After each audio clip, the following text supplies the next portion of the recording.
কয়দিন ধরে এক নাগাড়ে এইভাবেই বৃষ্টি হচ্ছে। এদিকে ঘরে দুটো চালও নেই যে সেদ্ধ করে খাবো। এমন ভাবে চলতে থাকলে তো বন্যা হয়ে যাবে। কি হয়েছে গিন্নি, কি এত বিড়বিড় করছো? যেভাবে বৃষ্টি শুরু হয়েছে, এমন হলে তুমি মাছ ধরতে বেরোবে কি করে গো? আর মাছ না ধরা হলে সংসার চলবে কি করে? ঘরে যে কিচ্ছুটি নেই। আরে আমিও তো সেটাই ভাবছি গিন্নি, এভাবে বর্ষা বাদলা চলতে থাকলে তো না খেয়ে মরতে হবে আমাদের সবাইকে। কাল বিল থেকে দুটো কলমি লতা তুলে এনেছিলাম। কাল কিছুটা রান্না করেছি আর আজকের জন্য রেখেছি, কিন্তু ঘরে যে কোনো চাল নেই যে রান্না করব। আশেপাশে দুই এক বাড়িতে গিয়ে একটু খোঁজ নিয়ে দেখো। আজকে আকাশটা মেঘলা হয়ে আছে, কিন্তু বৃষ্টি শুরু হয়নি এখনো। এর মধ্যে নদীতে গিয়ে জাল ফেলে দেখি মাছ পাওয়া যায় কিনা। আশেপাশে আর কার বাড়িতে যাব? সবারই তো একই অবস্থা। বৃষ্টির চোটে কেউ তো এই কয়দিন ঘর থেকে বের হতে পারেনি। তাহলে তুমি দুটো গমের আটার রুটি বানাও গিন্নি। আজকের রাতটা না হয় আমরা আটার রুটি আর কলমি ডাঁটা সেদ্ধকেই থাকবো। সে না হয় করলাম, কিন্তু যেভাবে বৃষ্টি শুরু হয়েছে, বানের জল ভেসে আসা শুরু হলে তো বন্যা হয়ে যাবে গো। তখনকার জন্যে ঘরে তো কিছু শুকনো খাবার মজুদ রাখতে হবে। সেটাও তো আমিও বুঝতে পারছি। এভাবে চলতে থাকলে তো বন্যা হয়ে গেলে না খেয়ে মরবে। আমাকে আমার জালটা এনে দাও তো দেখি।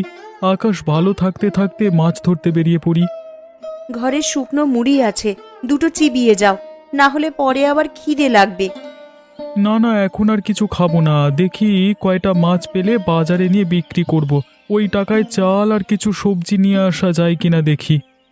রান্নাঘরে দেখো, একটা ব্যাগের ভিতরে জাল রাখা আছে, সেখান থেকে জাল আর মাছ রাখার পাত্রটা নিয়ে যাও। ঠিক আছে, আমি তবে বের হলাম গিন্নি। সাবধানে যেও।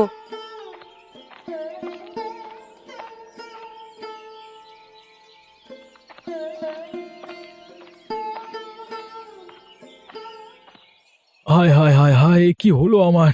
জমিতে যে জল জমতে শুরু করেছে। কিছুদিন হলো কেবল ধান তুলেছি, এখন জল জমলে যে আর গাছগুলো বাঁচবে না, সব জলের নিচে পচবে।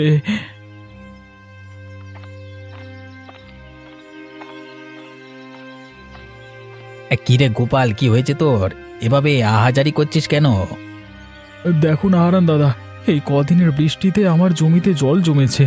আজকেও তো আকাশ মেঘলা হয়ে আছে, যে কোনো সময় বৃষ্টি নামতে পারে। এভাবে চলতে থাকলে তো জমি জলের নিচে তলিয়ে যাবে। আমিও তো আমার জমি দেখে এলাম, আমার জমিতেও তো জল জমছে রে গোপাল। বুঝতে পারছি না কি করব। এমনিতেই বৃষ্টির জন্য মানুষের আয় রোজগারের পথ বন্ধ হয়ে আছে কদিন ধরে। তার উপর আমাদের চাষিদের যদি এই অবস্থা হয়, তাহলে মানুষ খাবে কি আর বাঁচবে কি করে? এখন থেকেই আমাদের আগাম প্রস্তুতি নিয়ে রাখতে হবে, নাহলে পরে আমাদের বিপদে পড়তে হবে। আমরা গরিব চাষাভুষো মানুষ, আমাদের নিজেদের জমানো তো তেমন টাকা পয়সা থাকে না। যা থাকে জমির কাজে লাগিয়ে দিই ফসলের আশায়। তা তুই ঠিকই বলেছিস গোপাল, আমরা তো ফসলের আশায় কত কি বিসর্জন দিই।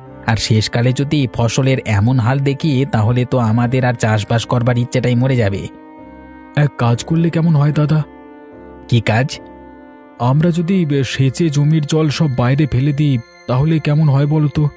তুই খেপেছিস নাকি রে গোপাল? এই এত জল কি সেচে শেষ করা সম্ভব? কি করব বলো, জমির এমন হাল দেখে মাথায় যা আসছে তাই বলে ফেলেছি। বিপদের সময় এমন অস্বাভাবিক চিন্তা মাথায় আসে, কিন্তু তাই বলে তো আর বোকার মতো সেটা করতে গেলে হবে না। তাহলে এখন আমরা কি করব দাদা? কি আর করব, আকাশ পানে চেয়ে থাকা ছাড়া কোনো উপায় নেই। আকাশে রোদ উঠলে এই জল শুকিয়ে যাবে, তখন আবার ফসল বোনা যাবে যদি এগুলো নষ্ট হয় তো। আবার ফসল বুনবার মতো সামর্থ্য এখন আমার নেই দাদা। আর তাছাড়া আকাশের যা হাবভাব দেখছি, তাতে করে মনে হয় না এই বৃষ্টি এত সহজে যাবে। সে পরে দেখা যাবে, এখন এখানে বিলাপ করে লাভ নেই। চল বাড়ির দিকে যাই আমরা।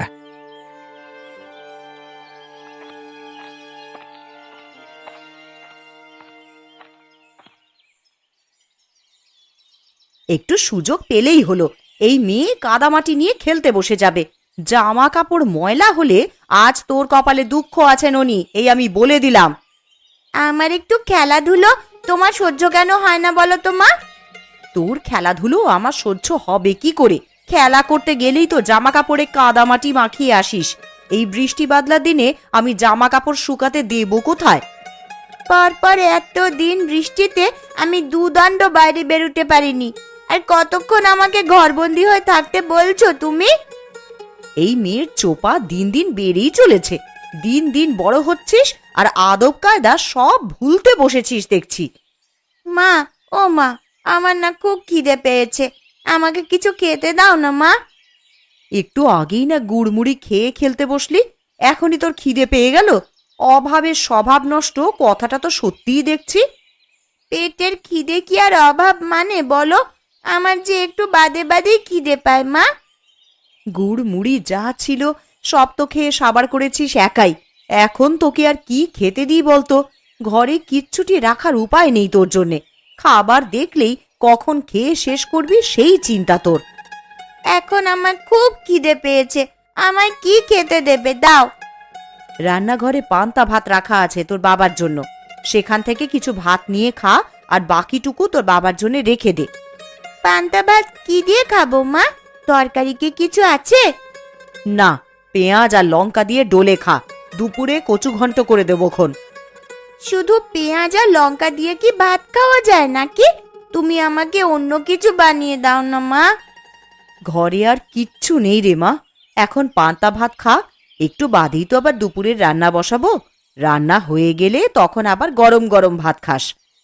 ঠিক আছে মা, তাই দাও তবে আমাকে। তুই রান্নাঘরে গিয়ে নিজে নিয়ে খা না, আমি দেখি কচুগুলো কেটে ফেলি।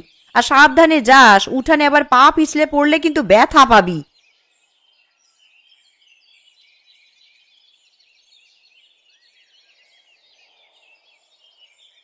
লোকটাকে সেই কখন থেকে খেতে ডেকে এসেছি, এখনো আসার নাম নেই।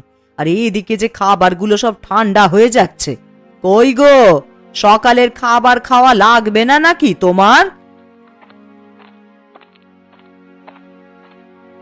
একটু খাজনার কাগজপত্র নিয়ে বসেছিলাম কিন্নে, ভেবেছিলাম হাতের কাজটা শেষ করে তবে খাবো। তা তোমার জ্বালায় কি আর হলো? আবার ঠান্ডা হলে তো আবার বলবে ঠান্ডা খাবার খাবো না। তোমাকে নিয়ে আমার হয়েছে যত জ্বালা। আমার কাজ না মিটিয়ে সেখান থেকে উঠতে ভালো লাগে না। আরে জানোই তো টাকা পয়সার হিসাব কিতাব। হয়েছে, খাবারের সময় খাওয়া আর কাজের সময় কাজ। এত টাকা টাকা করছো, মরে গেলে এই টাকা খাবে কে শুনি? আমার টাকা আমি খেয়েই মরবো, কাউকে আমার টাকার ভাগ দেব না আমি। হয়েছে বাপু, হয়েছে। তোমার ওই কালোবাজারি টাকা নেওয়ার ইচ্ছে আমার নেই। দুবেলা দুমুঠো ভাত খাই, সেটাই আমার হজম হতে চায় না। আরে মনে রেখো, এই কালো টাকা দিয়ে কিন্তু সব আরামায়েশের জীবন পেয়েছ গিন্নি। গাঁয়ের মানুষদের রক্তচোষা টাকাতে আমার আরামায়েশ ভালো লাগে না। তুমি ভালো করেই জানো যে আমি বিলাসিতা পছন্দ করি না। আর হতভাগাদের থেকে মেরে আনা টাকা তো আমাকে আয়েশ দিতে পারে না। খেতে এসে তোমার নীতি কথা শুনি তো পেট ভরে যায় গিন্নি। এতই যখন মায়া হয় তখন যাও না, একটা ধর্মশালা খুলে বসো। সেটা পারলে তো ভালোই হতো। জীবনে তোমার সাথে থেকে যে পাপ কামিয়েছি তার বদলে কিছুটা পুণ্য যদি পেতাম। আমায় কি খেতে দেবে না নাকি নাকি এভাবে খোঁচা মেরে কথা শোনাতে থাকবে? তাহলে আমাকে ডাকবার কি দরকার ছিল শুনি? দিচ্ছি, খাবার খেতেই তো ডেকে এনেছি, তা তুমি তো শুরু করলে।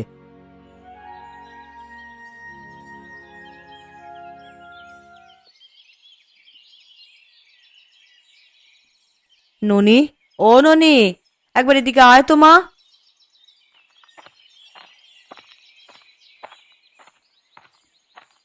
কি হয়েছে মা, আমায় ডাকছো কেন? কচুর ডাঁটার ঘন্ট করব, কিন্তু এখন লবণ জলে ভিজিয়ে দেখি কচুগুলো কমে গেছে অনেকটাই। এইটুকুতে সবার তো খাওয়া হবে না রে। তা এখন আমায় কি করতে হবে সেটা বলো। তুই ঘরের পেছনে গিয়ে কটা কচুর ডাঁটা তুলে আন দেখি মা। ওরে বাবা, আমি পারবো না ঘরের পেছন থেকে কচু আনতে যেতে। ওইগুলো ধরলেই আমার হাত চুলকাবে। হাতে প্লাস্টিক বেঁধে তুলে নিয়ে আয় মা, না হলে দুপুরের তরকারি যে কম পড়ে যাবে। বিকেলে আবার গয়া পিসির বাড়িতে যাব, তখন পিসির জন্য তো একটু কচু ঘন্টের তরকারি নিয়ে যাব ভেবেছি। গয়া দিদার বাড়িতে যাবে মা? হ্যাঁ রে মা, অনেক দিন হলো পিসির দেখা নেই, তাই ভাবছি একবার গিয়ে দেখা করে আসি। বেশ, তাহলে আমিও যাব। আমি এক্ষুনি কচুর ডাঁটা তুলে আনছি মা।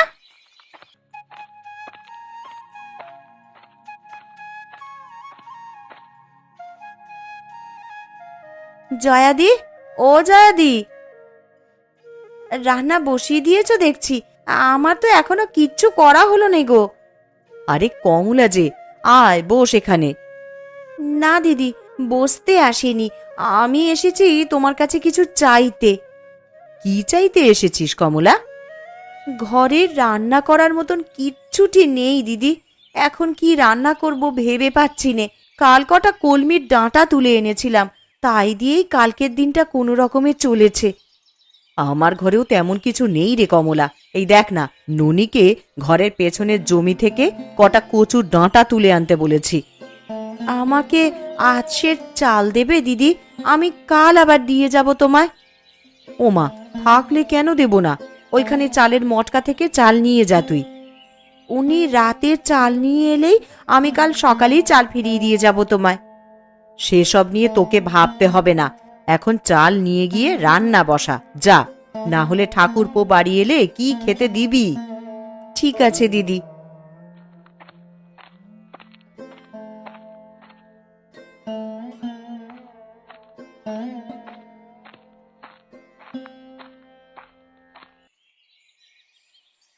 আজ 2 দিন হয়ে গেল বাড়ির বাইরে কোথাও যেতে পারছি না।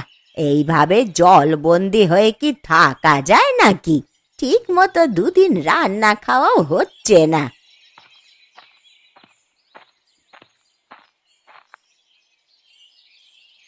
এ কি গো পিসি, তোমার বাড়িতে যে বানের জল উঠেছে, সারা উঠোন তো জলে ভরে গেছে গো। এই জন্যই বুঝি দিদার দেখা নেই আজ কদিন ধরে। ওরে, তোরা আস্তে আস্তে আয় এদিকে, দেখে শুনে পা ফেলিস, আবার উঠানে পা পিছলে জলে পড়ে যাস নে তোরা। তা এইভাবে জলবন্দি হয়ে আছো, আমাদের একটা খবর দিলেও তো পারতে পিসি। খবর দেব কি করে লছুরি? দেখতে পাচ্ছিস নে জলে আমার উঠোন একেবারে ডুবে আছে। এই হাঁটু জলে নেমে আমি এখন তোদের খবর দিতে যাব? খবর না দিলে আমরা কিছুই জানতে পারবো না তো। এখন তোমার জন্যে কচু ঘন্ট নিয়ে এলাম বলেই না দেখতে পেলাম, না হলে তো আমরা জানতেও পারতাম না দিদা। তা তোরা আমায় কেমন ভালোবাসিস তা আমার জানা হয়ে গেছে। দুটো দিন পার হয়ে গেল আর তোরা এখন এসেছিস আমার সাথে দেখা করতে। কি করব পিসি, দেখলেই তো এই 2 দিন কেমন টানা বৃষ্টি হলো। আকাশের ভাব ভালো দেখছি না গো, সন্ধ্যায় খুব বৃষ্টি হবে বলে মনে হচ্ছে। আরো বৃষ্টি হলে তো এবার জল ঘরে উঠে যাবে দিদা, তখন তুমি থাকবে কোথায়? এই বুড়ির আর কে আছে যে দেখে রাখবে? বানের জলে ভেসেই না হয় চলে যাব কোথাও। ছি ছি পিসি, এসব কথা কখনো মুখেও আনবে না। আমরা সবাই আছি তোমার পাশে। আবহাওয়া বেশি ভালো দেখছি না, তুমি বরং আমাদের সাথে আমাদের বাড়িতে চলো পিসি। হ্যাঁ দিদা, আমাদের সাথে চলো। এই বিপদে তোমাকে একা রেখে যেতে পারবো না আমরা। তা বেশ, তোরা যখন এত করে বলছিস তবে তাই চল।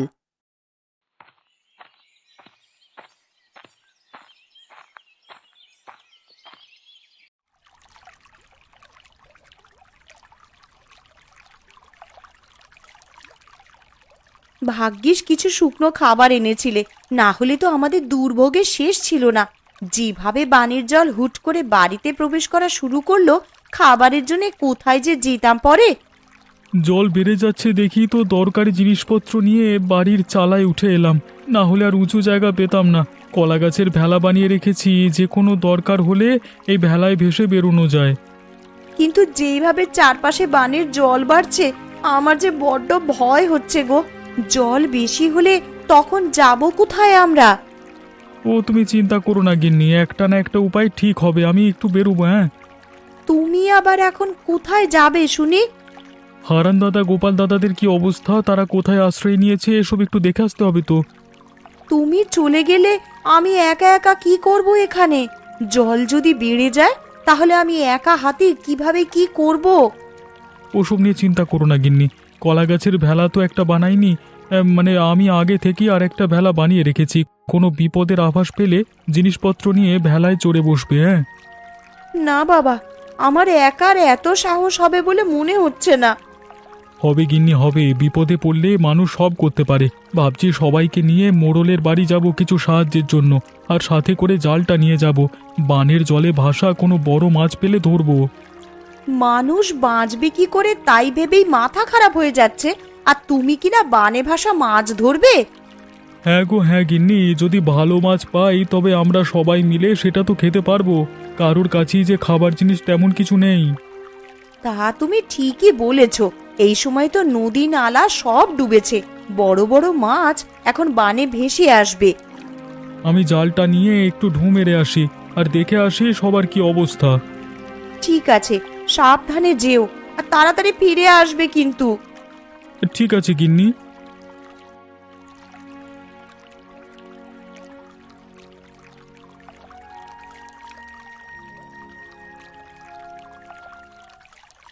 একদিনের মধ্যেই কত জল উঠে গেছে।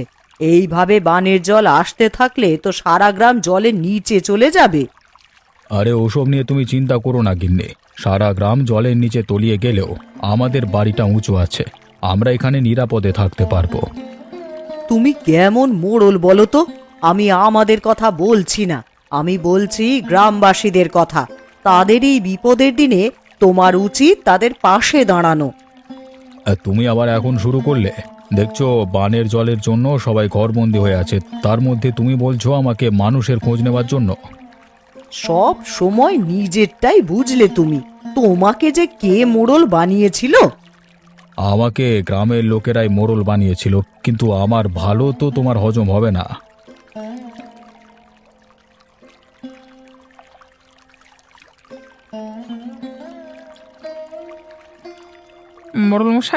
মোড়লমশাই বাড়িতে আছেন নাকি?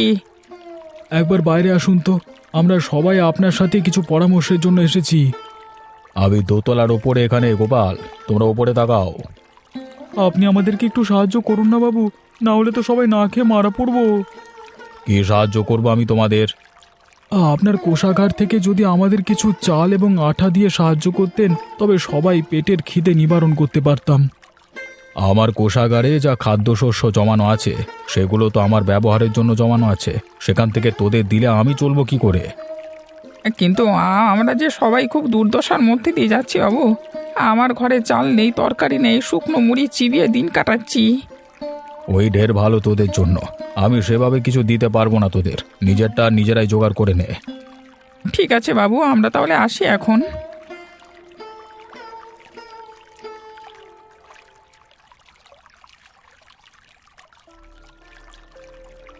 ও মা, দেখো ওই দেখো, কত বড় একটা মাছ দেখা যাচ্ছে বানের জলে। আরে তাই তো রে, এমন বড় মাছ তো আমি আগে কখনো দেখিনি। এটা কি মাছ গো পিসি?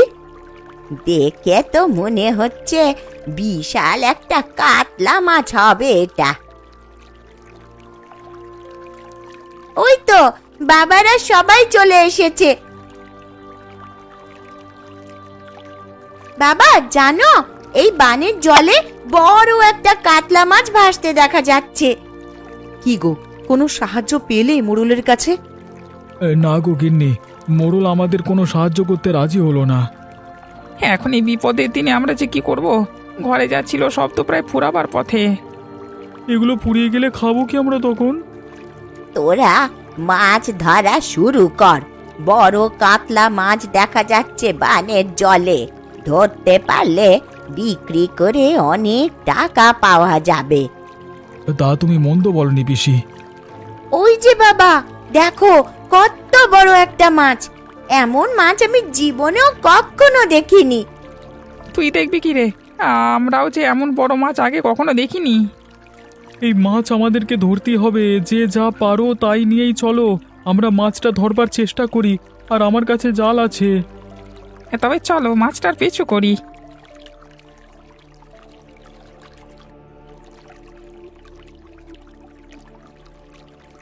কিরে, তোরা সবাই মাছ ধরবার সরঞ্জাম নিয়ে কোথায় চলেছিস? আগে মোড়ল মশাই, বানের জলে এক বড় কাতলা মাছ ভেসে উঠেছে একটু পর পর। তাই আমরা সবাই সেটা ধরতে বেরিয়েছি। ওই তো মাছটা আবার ভেসে উঠেছে। আরে সত্যি তো, মাছটা যে অনেক বড় দেখছি। আমি এর আগে এমন বড় মাছ কখনো দেখিনি গো। কুবে তুই জাল ফেল, আমরা বল্লম ছুঁড়ে মারি, দেখি কোনোভাবে মাছটাকে ধরা যায় কিনা। ধরা যাবে মানে? এক্ষুনি ধরে ফেলবো, আমি এই জাল ফেললাম।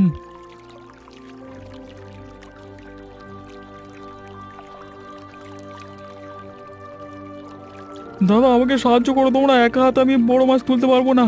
মাছটা জালে আটকা পড়ে লাফালাফি করছে। হ্যাঁ হ্যাঁ, আমরা সাহায্য করছি তোকে। মাছটা তো অনেক বড় রে কুবের, এটা নিয়ে শহরের মুখে হাটে বিক্রি করে আয়, অনেক দাম পাবি তাহলে। না না, এই মাছ আমি বিক্রি করব না বাবু, এই মাছে সবার অধিকার আছে। সবাই এই মাছ দেখেছে, আমি একা এটা করতে পারবো না, তাই আমি এটা ভাগ করে নেব সবার সাথে। মোড়ল মশাইকেও তার ভাগেরটা আমরা এখানে দিয়ে যাব। দেখলে দেখলে তো ওরা কেমন ভালো মানুষ। বানে ভেসে আসা একটা বড় কাতলা ধরে ওরা সেটা তোমাকে ভাগ দিতে চাইছে, আর তুমি কিনা ওদের একটু সাহায্য করতে চাওনি। আমি আমার ভুল বুঝতে পেরেছি, আসলে একা একা কোনো কিছু ভোগের শান্তি নেই। কথায় আছে, ভোগে নয় ত্যাগেই প্রকৃত সুখ। তোরা যাবার পথে আবার কোষাগার থেকে চাল ডাল যা লাগে নিয়ে যা। তাহলে তো আজকে বানে ভাষা বড় কাতলা মাছ দিয়ে মহাভোজ হবে সবার। তোরা বাড়ি গিয়ে সবাইকে আমার এখানে নিয়ে আয়, এই বিপদে আমরা সবাই একসাথে আমার বাড়ির দোতলায় থাকবো। ঠিক আছে বাবু, আমরা তাহলে বাড়ি গিয়ে সবাইকে নিয়ে আসি। মাছটা আপনার বাড়িতে রেখে যাই, এসে না হয় রান্না বান্নার আয়োজন করা যাবে। হ্যাঁ।